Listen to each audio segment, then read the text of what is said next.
कि अगर आप ताकतवरों के बयानिए की मुखालफत करेंगे तो आपकी नौकरी जा सकती है सहाफ़त में।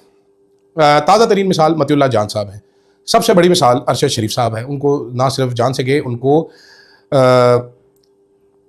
क्या मैं कहूँ, खैर उसके बाद इमरान रियाज, साबिर शाकिर, डॉक्टर मोहित पिज़ादा, वजाद सईद खान और इस तरह की ज़ुबैर अली खान, मैं खुद आपके सामने बहुत सारी मिसालें हैं जिनको नौकरियों से हाथ धोने पड़े। अरशद शरीफ साहब की कुर्बानी ज़ाहिर बात है सबसे बड़ी है इसमें। रिसेंटली अभी शुरू करते हैं, मतिउल्लाह जान साहब प्रेस क्लब में एक इवेंट हुआ। मतिउल्लाह जान साहब ने वहाँ पर एक तकरीर नुमा फरमाई, साफियों पे होने वाली एट्रोसिटीज़ का जिक्र किया, स्टेट क्या कर रही है वो बताया। तो मतिउल्लाह जान साहब के खिलाफ एक कैंपेन चल पड़ी।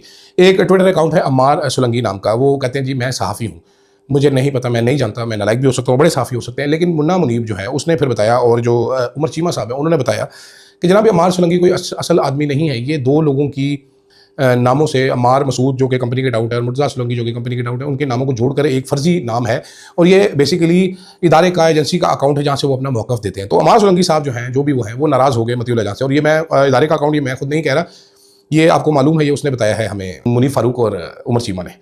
तो जनाब ये चल पड़ी कहानी, मतिउल्लाह जान साहब से नाराज़गी हो गई। फिर अचानक ही पता चला कि मतिउल्लाह जान साहब जो हैं उनको नौकरी से निकाल दिया गया। अमरीकी सहाफ़ी कैटलिन जो हैं, केटलिन डुम्मा डोसा जो है, नाम भी मैं भूल गया, हलवा खान वाली मशीन जरी है, उनने भी नाराज़गी का इज़हार किया था। उसका ट्वीट देख के मुझे अचानक ही सिंथिया रिची याद आ गई। कभी वो भी पाकिस्तानी साफ़ों से इसी तरह भिड़ा करती थी, सिंथिया जी गालियाँ निकाला करती थी, एकदम हमारे साथ भी भिड़ी थी ट्विटर पर। तो मतिउल्लाह जान साहब ने नौकरी से हाथ धो बैठे। उसके बाद जियो की रिपोर्टर है मरियम नवाज़ खान, उन्होंने मतिउल्लाह जान के हक़ में कुछ ट्वीट किए। तो अम्मार सुलंगी साहब ने नोट किया, ये ट्वीट किया उन्होंने, okay so you are also Matiullah Jan group noted. उसके बाद से मरियम नवाज़ के खिलाफ एक कैंपेन शुरू होगी। जलीला हैदर साहिबा कोई हैं, वो एडवोकेट अपने आप को लिखती है, उन्होंने आके झूठे इल्ज़ाम लगाए, फिर वापस ले लिया। एक ताहिर इमरान मियाँ नाम का कोई अजीब व गरीब सा आदमी है जो साफ़ी है, एविएशन एक्सपर्ट है, बड़ी क्वेश्चनेबल क्रेडेंशियल्स है उनके।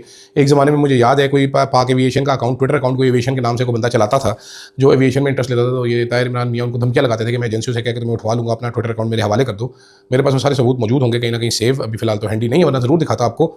तो ये साहब भी अब मरियम नवाज़ को गालियाँ निकाल रहे हैं, जलीला हैदर भी निकाल रही हैं, और भी बड़े सारे लोग कैंपेन कर रहे हैं कि ये हामिद मीर के शो में गई थी। वो कह रही जी मैं आज तक हामिद मीर के शो में आई कभी नहीं, कह रहे नहीं तो गई थी। तो ये क्या हो रहा है, ऐसे क्यों हो रहा है? कुछ दिन पहले आपने देखा फ़खरुर रहमान साहब को एक अजीबो-गरीब केस में अरेस्ट किया गया। फ़खर साहब के खिलाफ उमर कुरैशी, यही जलीले, यही ताहिर इमरान और इस तरह के बड़े सारे लोग आके कैंपेन कर रहे। तो वजह क्या है? वजह है पाकिस्तानी मीडिया के शुगर डैडीज़। ये ज़रा अनकन्वेंशनल शुगर डैडीज़ हैं। अगर आप शुगर डैडी को नाराज़ करेंगे तो आप तरक्की नहीं कर सकते।